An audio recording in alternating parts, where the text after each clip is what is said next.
Francesco Imbrunone and Francesca Imbrunone. These are my mother's parents. My mother, Grace Finazzo, and they came from Italy. My grandpa came here twice before my mom and my grandma came on the boat. My grandparents lived with us, and it was those are great years. Yep.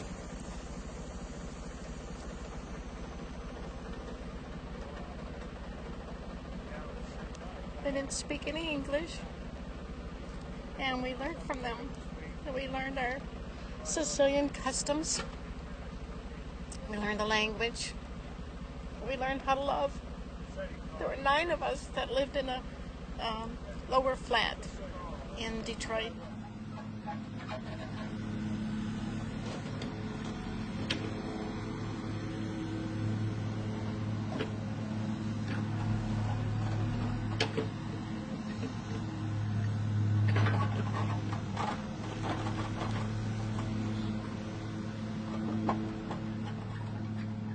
A lot of people have moved out of the area.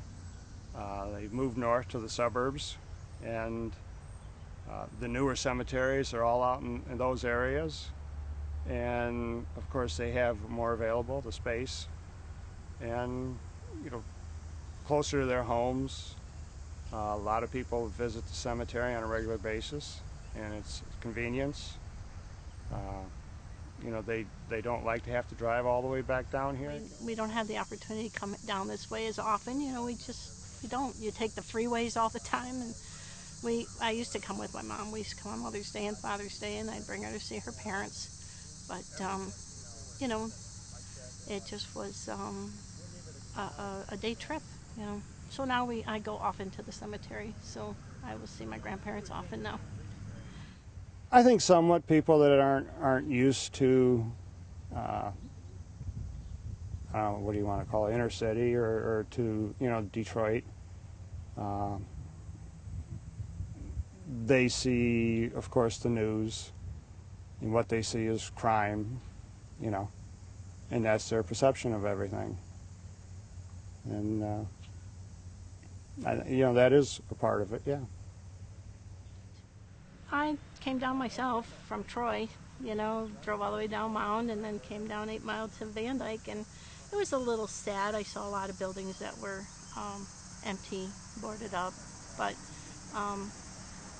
that's how it is, I guess. Is there anything we can do? It would take a lot.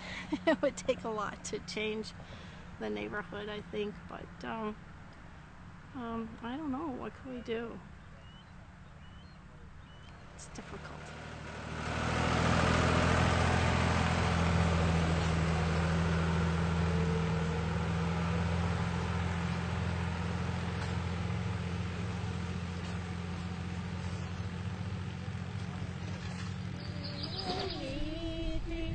Questa bella mattinata e m'accogli gli sciuridi, li più belli di Gesù.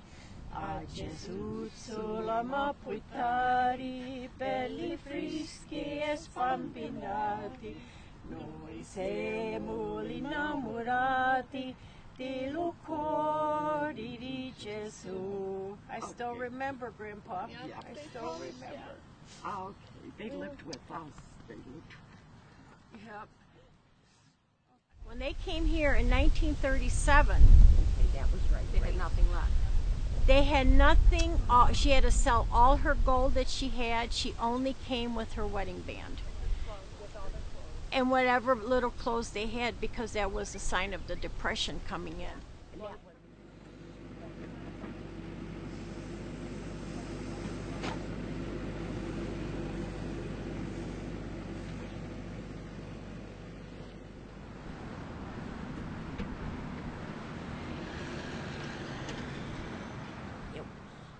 Our basic need to do this was to bring our parents and grandparents together, and so we could respect them now as we did before. but it's also because we can't go there as easily as we could come here because of the factors, convenience and safety. I don't want to ride on those streets, not alone.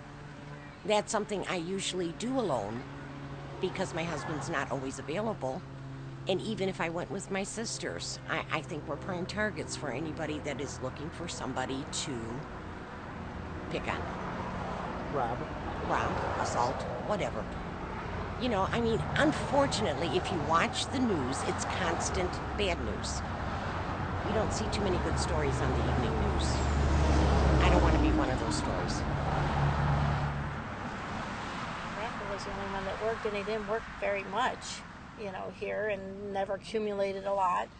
And so she was always worried that they'd have to go to the hospital, and, you know, we wouldn't be able to afford it because there was 9 of us that lived in this small flat. We had 5 kids in the family, my mom and dad, my grandma and grandpa, but we were happy. I was happy.